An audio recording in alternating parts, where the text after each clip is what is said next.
I'm going to talk about and show you how to change oil on one of the most popular high-performance American-made cars.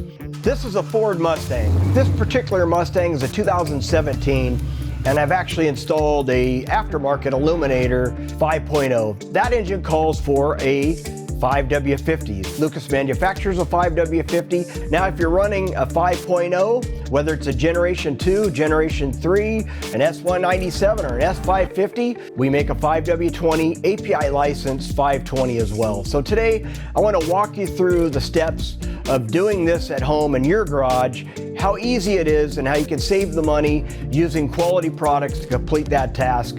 Let's do it. I've got my car up on some race ramps. It's elevated safely, the parking brake's on, and I'll be able to easily reach my oil filter and the drain plug. So I'm ready for the first step, which is draining the oil pan. I highly recommend you warm up your vehicle before you do the oil change as well. And why? That gets all the contamination into suspension and out of my engine. All right, I'll let that drain. I'll inspect the bottom of the filter to make sure that the filter O-ring or gasket's there. Then I'll put a little bit of oil on my new K&N HP 1011 filter and I'll spin it on and tighten it up and we'll be ready to put some oil back in. All right, now that I've finished up underneath the car and made sure everything's tight and clean, it's time to put in some motor oil.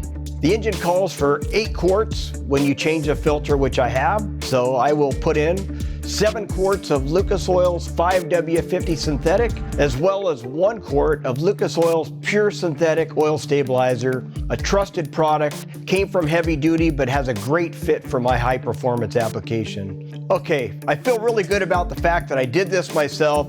I'm at home, I saved money. Now I'm ready to go enjoy my car. I did the oil change, and I changed the oil filter. Now I don't really need to do it for probably another 7,000 miles utilizing premium motor oil and the additive.